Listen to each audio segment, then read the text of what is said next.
queda de cabelo. É esse o nosso tema de hoje, com o nosso dermatologista, Dr. João Simão.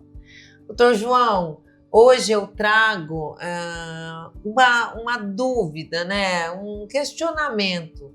Eu não sei se é uma sensação minha ou se realmente é um fato, mas a minha sensação é que as mulheres parecem que atualmente tem mais queda de cabelo. Pelo menos eu vejo mais mulheres falando sobre queda de cabelo, sobre buscar uma ajuda, até mesmo assim uma preocupação com essa coisa da alopécia. É só uma sensação ou realmente hoje existe um aumento na queda de cabelo nas mulheres? Tem algumas coisas que a gente precisa considerar. Então, assim, a parte genética não mudou. Então, as mulheres que vão ter queda de cabelo e calvície feminina vão ter mesmo. Então, as mulheres não se preocupavam antigamente. Então, chegavam lá na terceira idade, a vozinha, com um pouquinho cabelo, ela não se incomodava, mas é um tipo de calvície.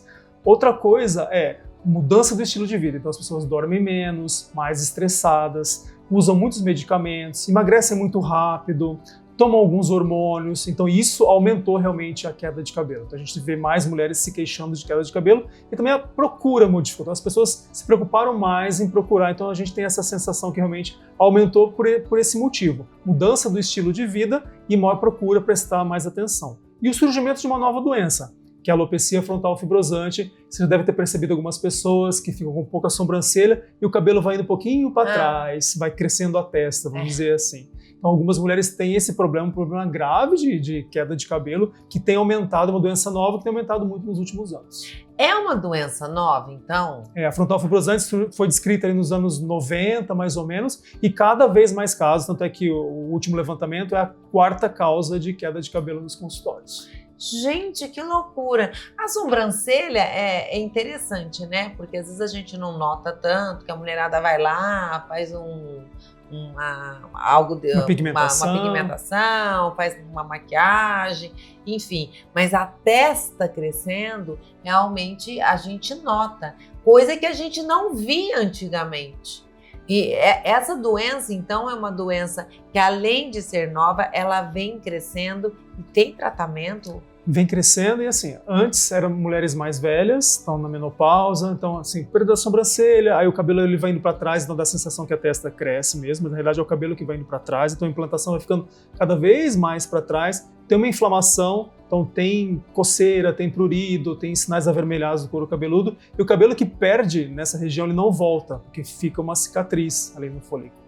E tem algumas alterações de pele também, algumas manchas, algumas pálpebras no rosto, então é uma doença bem complexa, que a gente não entende ainda qual é a causa, tem alguns fatores suspeitos, a gente não consegue identificar a causa, e por não identificar a causa, os tratamentos também algumas pessoas melhoram, outras não, então é um tratamento bem difícil e bem complicado, a gente ainda não evoluiu muito nesse assunto ainda. Bom, como uma doença nova, é uma doença que, como todas, eu imagino, né, doutor João, você vai se tratando e estudando até chegar num tratamento assertivo.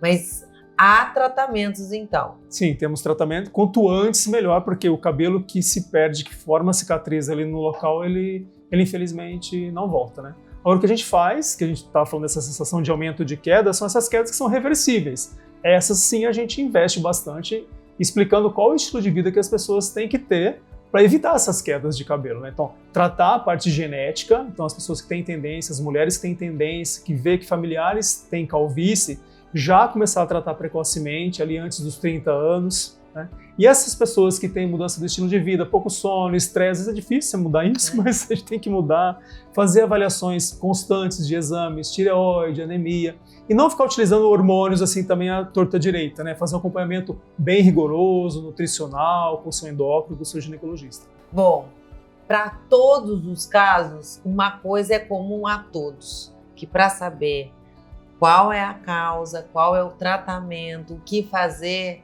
o caminho é sempre o mesmo para todas, procurar um profissional.